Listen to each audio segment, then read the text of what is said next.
Salut toi. Écoute, je suis en train de bosser comme un fou sur mon émission de demain. Et je me rends compte, je dis, mais merde, j'ai pas fait ma vidéo cet après-midi. Le confinement numéro 19. Je suis désolé. Ok, alors voilà, on y va. Je tenais absolument à vous remercier. Tous. Toi. Vous m'avez ému, mais c'est grave. Tous les messages que vous avez laissés sous la vidéo de mon petit Kémis, mon petit neveu. Merci beaucoup parce que c'est magnifique. Magnifique ce que vous avez pu écrire. Je ne vais pas tous vous citer, mais voilà. Vraiment, merci pour lui, merci pour sa maman, merci pour son tonton, hein, d'ailleurs, qui s'est abonné à la chaîne. Voilà, je voulais vraiment vous dire, vous avez été formidable là-dessus. Merci également d'avoir été voir les vidéos de Lionel. Lionel, mon pote du Québec, qui vient de se lancer youtubeur.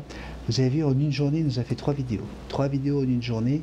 Et je le trouve plutôt calme. Hein. Vous allez voir, les délires vont aller très très loin. Ouais, non. Son concours, là, c'est rien par rapport à ce qu'il est capable de nous faire. Donc voilà, je sais très très bien, en vous donnant l'adresse, la vidéo. D'ailleurs, vous allez pouvoir retrouver le lien de la deuxième vidéo sous cette vidéo. Je sais très bien que vous allez passer un bon moment, que vous allez rire. Parce qu'il est comme ça. Il est comme ça, il est toujours de bonne humeur, même quand ça va pas bien. Hein, et puis je peux vous dire qu'il a des bonnes raisons des fois pour que ça aille pas bien. Alors, c'est pas parce que on fait rire tout le monde que ça veut dire forcément que la vie est belle. Il passe par des moments compliqués, un problème au pied, le boulot pas toujours facile. Enfin bref. Donc allez le voir, ça va lui faire du bien et ça va vous faire du bien à vous aussi. Et merci beaucoup d'avoir répondu à l'invitation. Alors aujourd'hui, je travaille sur l'émission de demain qui va être assez intéressante parce que en fait on a 200 personnes qui sont bloquées à Paris, qui ne peuvent pas rentrer à Tahiti, retrouver leur famille. Donc on a des familles qui sont séparées. Tout ça parce qu'on a décidé à Tahiti de bloquer toutes les entrées sur l'île. Alors imaginez que ça va être une émission lourde en émotions demain parce qu'il y a beaucoup de gens justement qui souffrent. Et c'est là où on se rend compte que dès qu'on peut trouver un moyen pour pouvoir se rapprocher avec les gens qu'on aime, ben on ferait n'importe quoi. Et je peux vous dire une chose, ça fait depuis le 1er décembre que j'ai quitté mes enfants, ma femme, mon oiseau, Jackson. Et je peux comprendre, c'est pour ça que j'ai voulu faire une émission pour ces gens-là, je peux comprendre le confinement émotionnel. C'est terrible, c'est terrible. Vous avez ces moments où vous avez une boule ici, là, vous avez des aigreurs parce que j'ai deux ulcères hein, à l'œsophage. Et donc quand on a du trac, quand on a du stress, qu'est-ce qui se passe? On a des remontées gastriques qui viennent vous brûler les ulcères. Et régulièrement, tu te rends compte que voilà, ton corps est juste là pour reproduire ce que tu as dans la tête, ce que tu as dans ton cœur, de façon, comment on appelle ça, agressive. Ton corps te dit que tu souffres. À un moment donné, ton corps a besoin de te le rappeler que tu vas pas bien. Vous comprenez? Je ne sais pas si j'arrive à bien m'exprimer. Encore une fois, il n'y a rien qui est préparé d'avance. Hein. Je vous parle comme ça, c'est brut de décoffrage. Et j'aimerais parler à tous ceux en ce moment qui souffrent de cette séparation avec les gens que vous aimez. Quelle que soit votre région, Belgique, Portugal, Espagne, Italie, France, Suisse, Québec, peu importe, vivre en confinement, c'est une chose, mais vivre en confinement loin des gens qu'on aime, c'est terrible, c'est terrible. Et je vous comprends tellement, et c'est pour ça que je vais tout faire pour aider mes compatriotes polynésiens, parce que j'aimerais secouer un petit peu le gouvernement et qu'il fasse quelque chose, surtout qu'on a mis en place des avions pour faire venir du cargo, et on n'est pas capable de faire venir des gens dans ces avions-là, alors que c'est des avions faits pour les passagers au départ.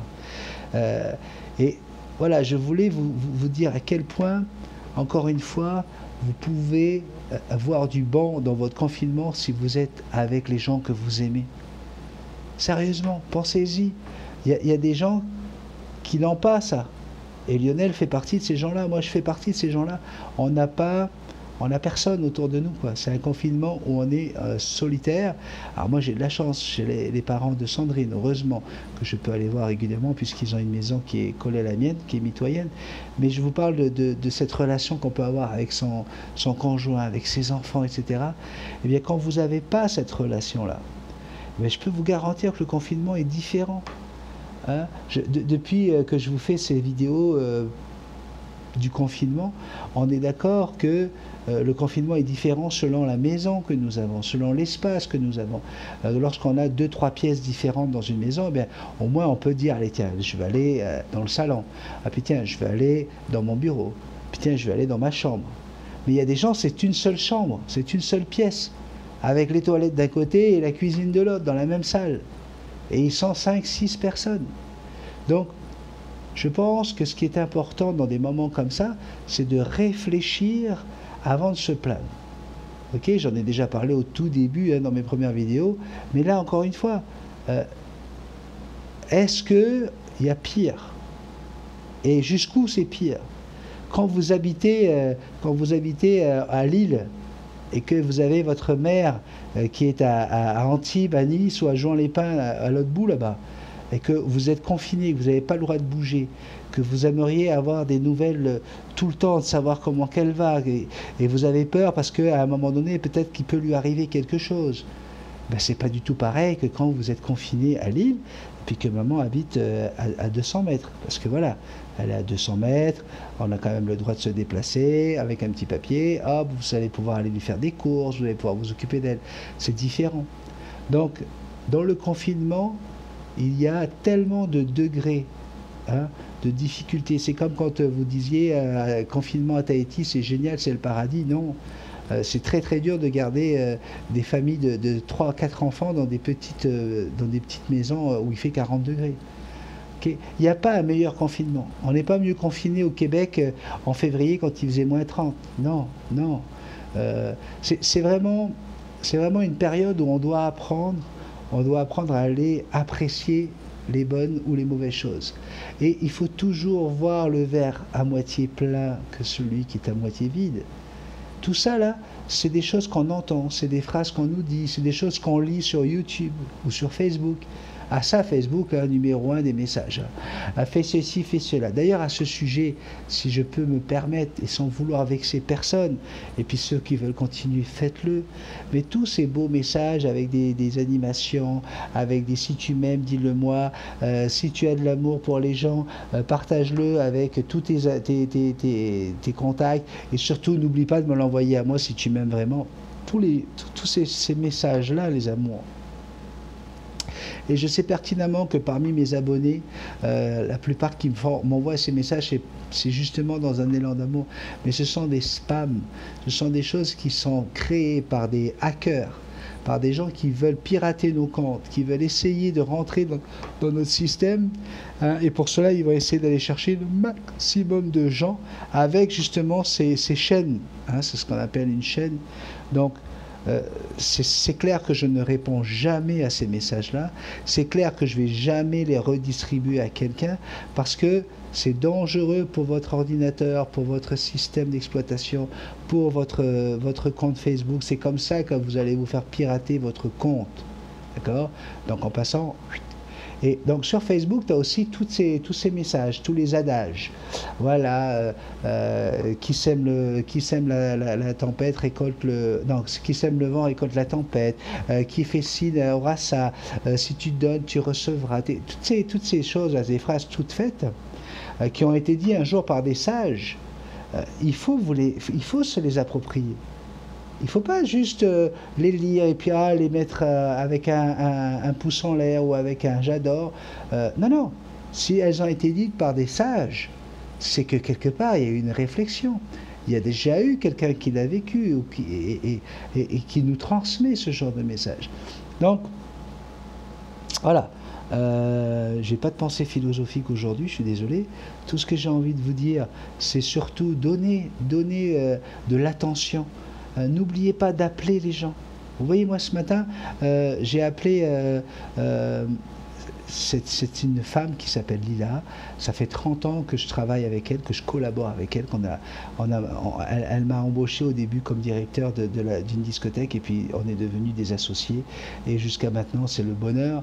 Je suis arrivé à Tahiti, elle m'a offert une voiture. C'est juste pour vous donner une idée un petit peu de la relation qu'on peut avoir. Et si vous voulez, avec Lila, on est au-delà de cette collaboration professionnelle. C'est devenu une vraie relation profonde de confiance et d'amour et d'amitié. Et vous voyez, ce matin, je pense à Lila et j'étais en train de partir au boulot, tu vois, j'étais en retard. Et ben, qu'est-ce que j'ai fait? J'ai commenté, Lila, ouais, c'est Ben, juste pour te dire, je suis en retard, mais je voulais te dire que je t'aime. Voilà, je pense à toi, je t'aime fort. Gros bisous, on s'appelle plus tard. Bing. Et là, on vient de passer 1h30 ensemble. C'est pour ça que je sors de mon boulot. Je passe 1h30 avec Lila. Et là, on se raconte toutes ces années qu'on a passées ensemble. Toutes ces années où on s'est fait confiance. Où il n'y en a pas un qui a essayé de blouser l'autre. Où on a rendu des gens heureux. Vous savez, avec les boîtes de nuit, on a fait en sorte que des gens se rencontrent sur ma piste de danse. Des gens qui aujourd'hui sont mariés, ont des enfants, etc. On a marqué l'histoire de la Polynésie parce que ces gens-là, il y en a qui sont devenus soit ministres, soit d'autres qui ont monté un business pour mener des bonnes actions. Et aujourd'hui, je les ai enregistrés ou je les ai reçus à la radio ces derniers jours parce qu'ils ont des élans de solidarité pour pouvoir aider toutes les personnes qui sont touchées par le Covid-19. Tu te rends compte que voilà, tu as créé quelque chose, des liens, tu as permis la naissance de belles choses, de belles aventures, juste parce que tu étais aux commandes du DJ, quoi, aux commandes de la musique, et que tu as apporté ta joie de vivre, tu as apporté du bonheur. Et voilà, elle me disait, Béni, tu sais, t'as de la chance, t'as fait plein de choses comme ça et ça te revient. T'as de l'amour. Et je dis, bah ouais, mais regarde, tu vois, c'est quand même triste que je sois tout seul. Hein, j'ai pas pu fêter les fêtes de fin d'année avec mes enfants, ma femme. C'était mon anniversaire de mariage le 22 février. Oui, c'est vrai qu'il y a le 14 février, c'est la Saint-Valentin, mais ça n'a jamais été une fête qu'on aime bien avec Sandrine. On trouve que c'est trop une fête de business. Tu vois, vaut mieux aller au restaurant la veille ou le lendemain. Tu manges aussi bien, tu es toujours aussi amoureux, tu l'aimes tellement fort, ta femme, et en plus tu payes la moitié du prix, quoi. C'est pas que je suis avare, c'est que je trouve ridicule de payer 2 fois ce que ça vaut pas, quoi. C'est juste ça. Je suis pas du tout avare, au contraire. Même je suis peut-être un peu trop dépensier, mais j'aime bien dépenser intelligemment. Tu vois, je préfère aller manger le 13 et le 15 2 fois et dépenser exactement la même chose que si j'avais été le 14 où il n'y a plus de place nulle part, où de toute façon tout le monde est en amoureux, où tu vois des amoureux qui sont chacun en train de regarder leur téléphone cellulaire pour savoir si, tiens, je vais regarder si ma copine elle mange en amoureux. Putain, tu vois, au moins son mec qui lui a payé un vrai resto, tu vois. Ouais, pas ce petit biou où tu m'as emmené. Hein. Non mais c'est vrai, on en est là aujourd'hui. Bref, donc voilà, je l'ai fait ma vidéo du confinement jour 19. Là je vais la mettre, ça veut dire qu'elle va sortir en France, il est déjà 10h ou 10h40. Donc elle va sortir peut-être avant midi du côté de Paris, du côté de Bruxelles, du côté de Venise, du côté... Oui, on nous regarde en Italie, on nous regarde au Portugal, on nous regarde en Afrique également. Oui, j'ai des abonnés en Afrique.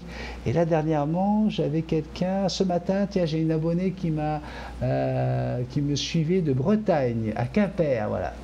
Et donc, on nous regarde de partout et ça fait super plaisir. Merci beaucoup. Alors, pour ceux qui me disent qu'ils ont hâte de me revoir avec Jackson sur l'épaule, j'ai envie de leur dire, moi aussi. Ouais, moi aussi, j'aimerais vraiment la revoir sur mon épaule. Allez, alors vous avez vu ma super coiffure, hein, ça va, ça repousse, hein. Écoutez, hein, on a fait comme on a pu. Alors pour celle qui m'a écrit, qui m'a dit tu diras à la maman de Sandrine qu'elle a fait quand même un beau travail à la fin. C'est vrai, je dois l'avouer, j'ai appelé la maman de Sandrine au secours pour qu'elle essaie de rattraper un petit peu toutes mes erreurs. Mais voilà, ça y est, on y est arrivé. Je te fais un énorme bisou magique. Je t'aime très très fort. Puis je suis content de tous ces messages que tu m'envoies. Merci pour ton amour. Merci de l'amour que vous avez les uns pour les autres. Merci d'avoir écrit à ce petit garçon encore une fois. Et mon petit Kémis, je te fais un gros bisou. Ok? À bientôt. Puis, tu as entendu le conseil que je t'ai donné, hein. Je t'ai donné un petit conseil aujourd'hui par rapport à ton choix, hein, le choix de l'oiseau que tu veux faire. Donc voilà, hein. Tu regardes ça et puis dis-moi ce que tu en penses. Je te fais un énorme bisou. Je t'aime.